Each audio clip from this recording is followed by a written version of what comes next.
Ladies and gentlemen, without further ado, please welcome your filmmakers and cast from the film. Please give a huge warm welcome to producer of the film, Mr. Joel Silver, and the writer and director, Mr. Shane Black, Mr. Matt Bomer, and Mr. Russell Crowe.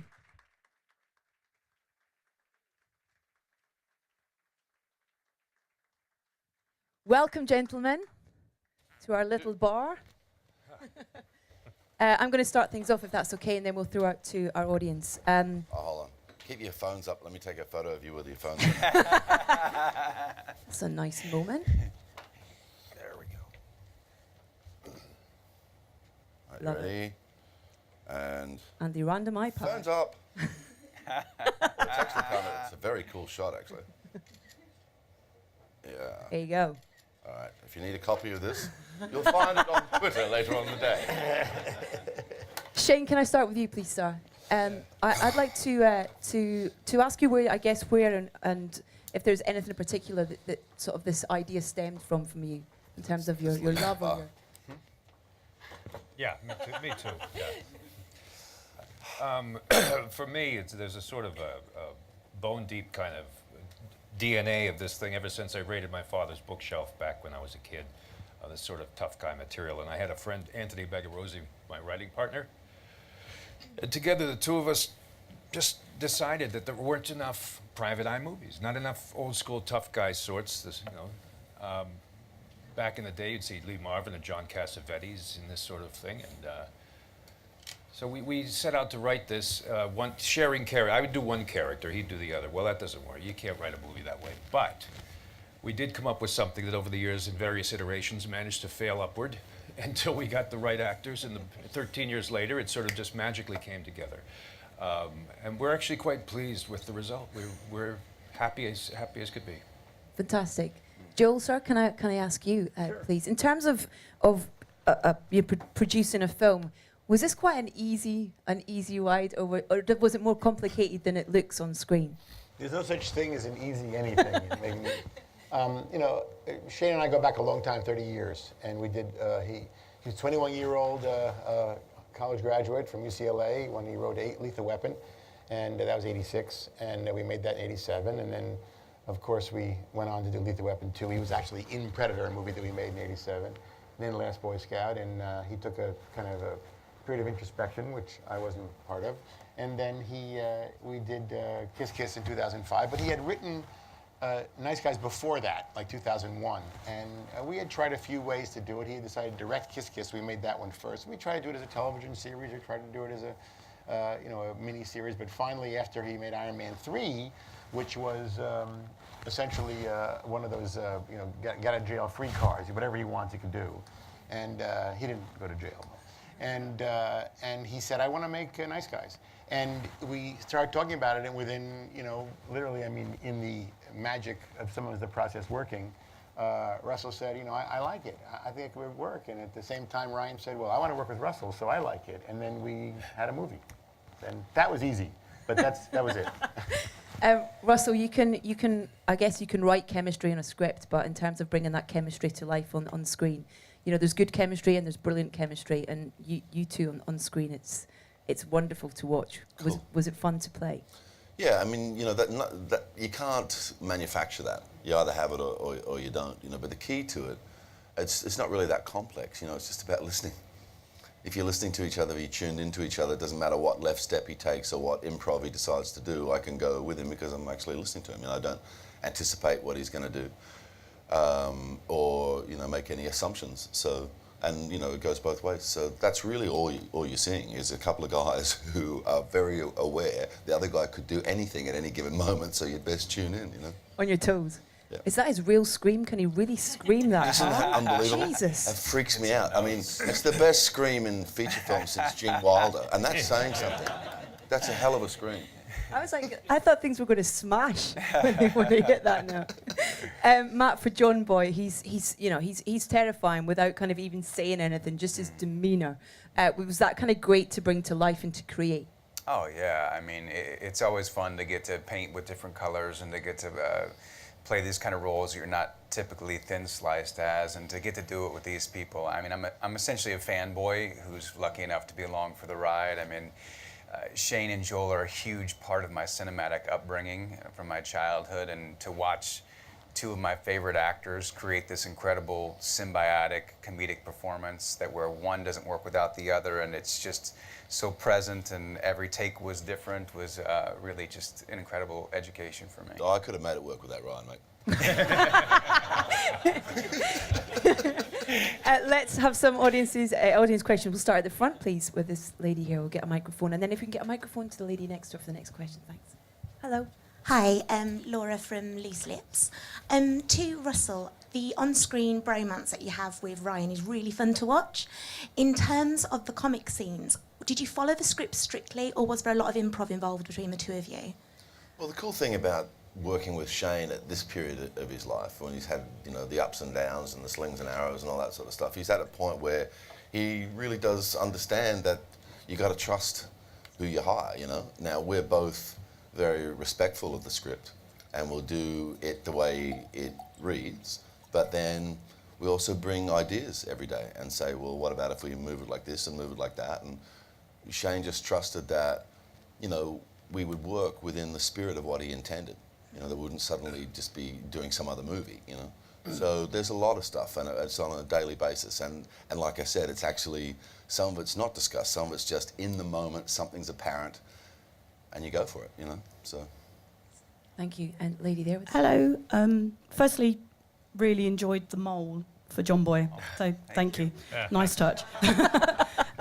Russell, we just spoken a little bit about the chemistry with Ryan, but also we get a bit of a reunion with you and Kim after LA Confidential. What was it like hooking up with her again in this? Maybe hooking up's not the right word to use. So sorry. You got to tread carefully in London. It was great seeing Kim again, you know. We were talking and we realised we hadn't been in the same room together for over a decade when we were shooting, you know. I mean, it's very different cinematic relationship, this one, you know, compared to what we did before. And, you know, because we had so many hours together when we worked on LA Confidential, and we had a real intimate friendship. It was great, you know. So, and that still remains, you know. It's a funny thing about this business. You can go through a cycle and not see each other for years and years and years, but if you've connected, you still connect the next time you see each other. So, yeah, it was fun to see her and all that, but a very different work experience this time. Can you just pass the mic behind you? The gentleman there's got a question. Thank you. Hey, hi, back to Russell. Just back to you and Ryan. Were there any problems with corpsing or kind of cracking up too much during takes? I was wondering. See, it's great. I'm in a country that knows what corpsing means. I've been doing the press in America, and, you know, you talk about it, people go, I have no idea what that is. If you take the 26 years of making lead roles in feature films prior to The Nice Guys, the amount of times that I would have corpsed on camera in that whole time, 49 feature films or whatever, would be less than any given week of shooting Nice Guys. This little bastard makes me laugh. And he's just, sometimes I would suspect, like, he was up all night trying to think of a way to make me laugh in his thing, you know, because he has this sort of natural comedic gift, you know, and he's a funny bastard, man. So yeah, I laughed my head off all the time. We had a funny story, we blocked off a section of sunset, you know, and it's a very simple shot. You know, we just got to pull in, we got to look at a billboard, a couple of lines of dialogue, drive off, done, scene's over, you know. And we pull in, and Ryan's just not on the script. He's jamming on some idea that's in his head about German spank films, and I'm just falling apart in the car. Like, I can't get my dialogue out because then he goes into that pseudo-German that he does in the movie, you know? Such conviction, you know. And he's got like about 25 words that sound like he means shit or asshole, but none of them are actually real, you know. So he's doing all that. And you've got Joel Silver standing in the middle of sunset, you know, going, I got the whole goddamn street blocked off to shoot my movie. Not tonight, guys! Not tonight! And he goes back behind the monitors, and me and Ryan are sitting in the car, and I said, so are we going to do it with the script? And Ryan goes, no. Perfect, thank you. Fantastic. Next question. Can you get a microphone to the gentleman at the end here, please? Hi, thanks. This question's for Shane. I know Joel kind of went back through your history a little bit with the films you've made, and something that always stands out to me with your older films is how a lot of them are set at Christmas, particularly Iron Man 3, which I found kind of strange, but it was nice.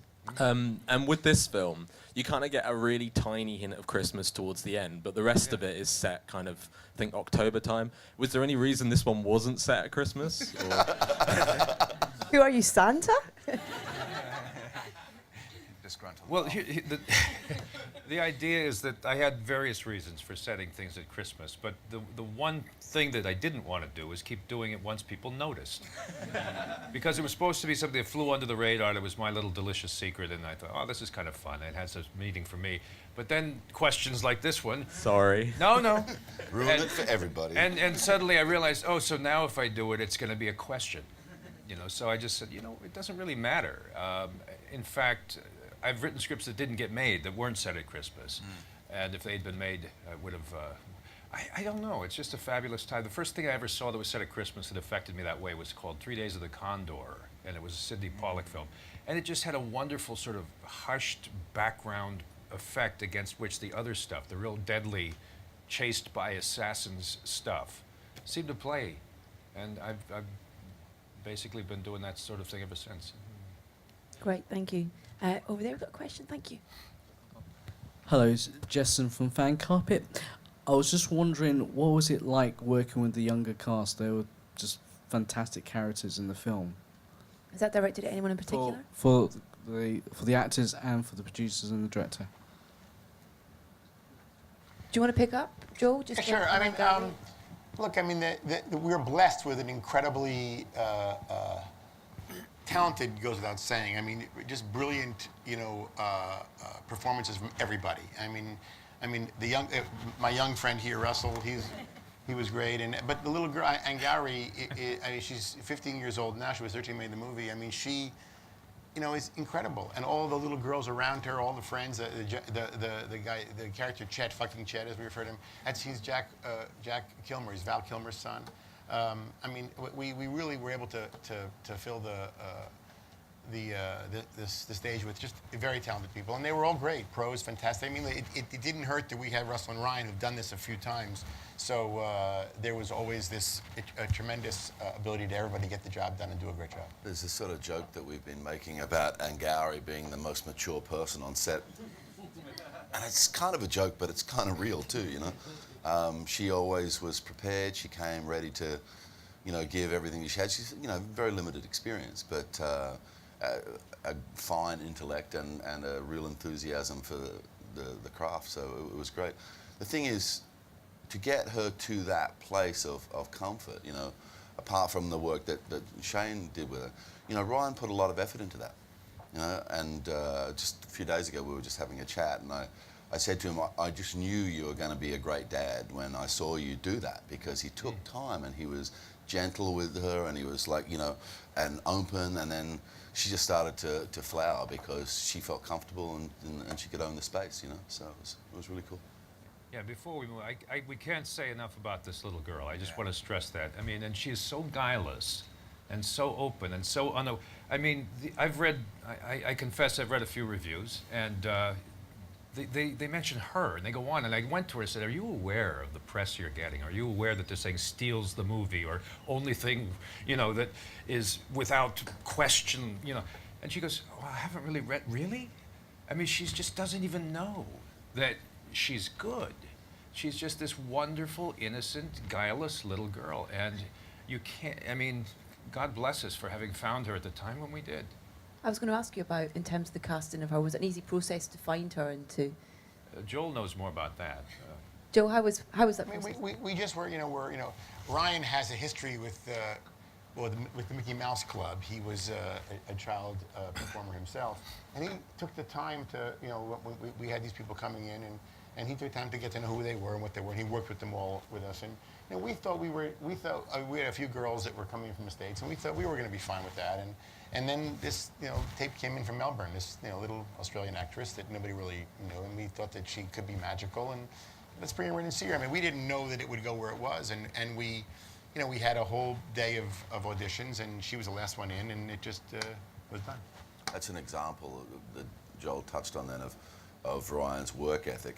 In the audition process, he researched each of the little girls who were coming in. So he had a question he could ask them relating to previous jobs they've done or where they came from or whatever he could sort of uncover them. That's just sort of, you know, again, another indicator of what he did in order to make people comfortable in those situations. Great. Next question, please. Gentlemen, I can't see. Is that a lady or a gentleman? There you go. There we go. In the middle. Thank you. Hello. Firstly, absolutely loved the film. Really, really enjoyed it. And I was kind of curious to ask to Mr. Black. So there are some brilliant, very surreal moments within the film. I don't want to spoil it, but you know, like so whether we're talking the bees or whether we're talking the swimming pool. And I've got to ask, how do you have that first pitch meeting? How do you first go sort of? There's a bee and it's smoking, because I love it, but I want to know sort of what got said to kind of make that brilliance happen. Well, here's the good news where that's concerned, is that the pitch consists of a man, Joel Silver. And if I can convince him, then, you know, and he'd look at me sometimes and say, what? And I said, no, Joel. But he gets on board. He gets it. We have a similar sensibility that goes back 30 years. So even after I'd done what was a very successful film, Iron Man 3 at that time, afforded an opportunity to do something, I just went back to Joel. I went back to the well of not just private detective films, but Joel, with whom I've enjoyed both my best financial, no, that's not true, and my best creative success.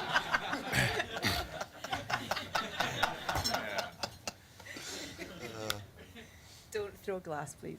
We got a question down here. If we get the microphone down here, please. Thank you.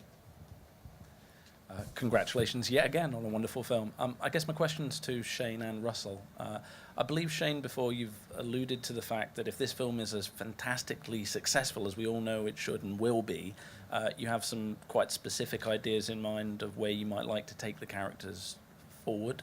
I'm curious if you'd like to talk about that, and Russell, if you did get an opportunity to revisit this world, these characters, if there's things that you think you would like to see in that. All I can say, because I've got a bit of canoodling to do on that issue, is I love this idea of a sort of a landlocked, or in this case, a time-locked franchise, which means it'll never catch up to us. So the sequel would be something in the 80s that was reflective of an issue or something in that era that we could throw these guys against, you know, up against that wall and see what sticks. I just think that's a fun idea to do a sort of timeless Private Eye story that proceeds through a series of historical incidents. But no matter how many you make, you'll never quite get up to the present day. A strange thing with the idea of sequels, you know. Seems like every movie that I ever do, people start in press conferences and like that, bring up the idea, oh, you're going to make a sequel. And it seems to me that every time somebody brings it up, it just doesn't happen. I'm so sorry. thanks for fucking it up for everybody, man. Gee whiz, nice guy. Yeah, I don't know. You know, it's certainly, we didn't throw everything against the wall with these characters. There's a lot yet to mine, so it could be fun. You know, for some reason, Ryan and I think the title, The Nice Guys, Mexican Detectives, is hilarious. I can't even say it without laughing. And I don't know why. I don't know why, but there's something about it. There was a series of books, the MASH series, which was the Richard Hooker. What was the name of the author? Anybody know? Remember?